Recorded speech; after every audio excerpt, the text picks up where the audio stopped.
Okay, YouTube, if you can hear me and see me in this very little camera, today what we're going to do is work on a Jason Voorhees costume. Now, some of you say, why is that? There's plenty of costumes out there.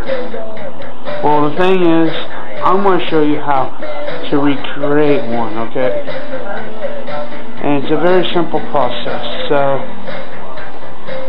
yeah, my suit might not be the color you're looking for, but I did some research on the Jason Voorhees costumes, and this is what I came up with. Mainly, if you go to Walmart, you'll have these like worker clothes. They usually got like, you know, some guy welding or some guy cutting wood wearing the jacket itself. That would be a good quality Jason outfit, and that's where I went. Usual price, I spent about $36 to $38. I don't know how it is for you guys, but that's what I spend it on by making this costume. Okay, so let's get started on the pants and the shirts. Now, what I'm going to do with the pants and the shirts is to show you how to make them look used.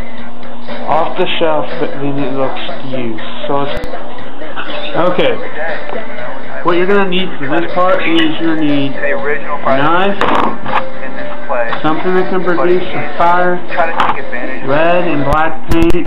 You can go with brown, but I'm not going to. I'm going to go with the red and black. So I'll show you how to do that first, okay? Okay, pretty much what I did with this was I took, you can see it, it's kind of hard, if you can. What I did was I took a match and just lit it and burnt. You know, there's a hole. I'm not really wanting to play too much with the matches because this Jason costume I'm making, I sort of want to make it like, yeah, he was in a fire, but you know, it wasn't that bad. Because I really just want to make it more like, you know, rips and tears. I don't want to make it look like, you know, Jason's playing with fire all the time. You know what I'm saying? I want more like, you know, Jason got singed a little bit at one point. I don't know why, but, you know, I'm sure there'll be some great story behind it all. That's sort of why I don't want too burnt. So next I'm just going to work with the knife and see what I can get with that. Okay, pretty much what you see right here is the finish of me cutting my jacket up. Slits. One thing that actually I've learned, if you want to really make it look good, is take the sleeve right here and actually cut like where it's like, you know, it's sewn, and just, you know, pull the strings out to make it look like war and torn and all that stuff. Next thing that we're going to do is we're going to add a little bit of, sorry about that, but we're going to add a little bit of color to it, like, you know, like what you're going to use your red and your blacks, and this process is a real bitch, but I'll show you how I'm doing it, and it'll look pretty good, you know, give that look, you know, blood stained sort of, okay? Okay, what you see right now is I have some leftover red acrylic paint, and what you're really going to do is get your paper towel, it's right here, okay? Put a little bit on there and then wipe it. Don't make it thick, just wipe it where you can, like, you know, it's visible but not visible. I'll sort of show you a example. I'm going to do one and I'm going to show you what I'm doing, okay? So let's get started. Anywho, what you see right now is actually a stain that I did. There's the red. And what I did was put a little bit on there and just wiped it down as hard as I could until, you know, I couldn't get more off of it. I'm sure once it dries, you know, it'll look like, you know, stained. You can do any other colors that you want, really. I'm just going to do red and add black now. Okay, so yeah.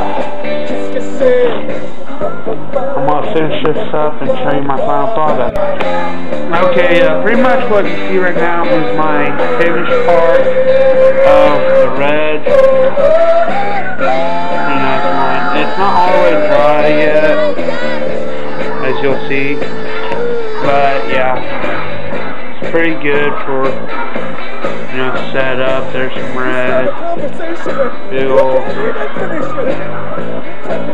Let me get it over here. Pretty much a red strip right there.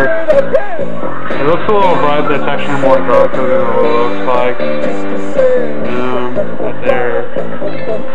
All that right there. Even on the full of it right there, you probably won't be able to see it if you do a movie or something like I'm doing. There's some right there. It actually gives, you know, it gives sort of like a history statement to your Jason costume. Okay, so what I'm gonna do next is work with a little bit of black. So I give it look like a black stain look. So yeah, I'm gonna do that. I'll show you what it looks like. Okay, what you're looking at now is my finished final product. I also realized that I forgot to put some red on my other side, like we got some.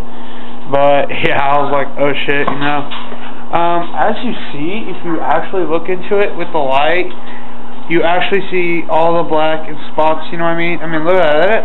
That does not look bad for a Jason Voorhees jacket. Let me turn this around real quick and show you what I'm talking about, because honestly, if you know, at first you can't see it, you know, if you're gonna be on the light and shit, you can actually see where I placed the black and stuff and the reds. You actually get to see the details that I just added to this right here. Okay? See that? That's my hands. Anywho, next video that I'll be working on is the pants.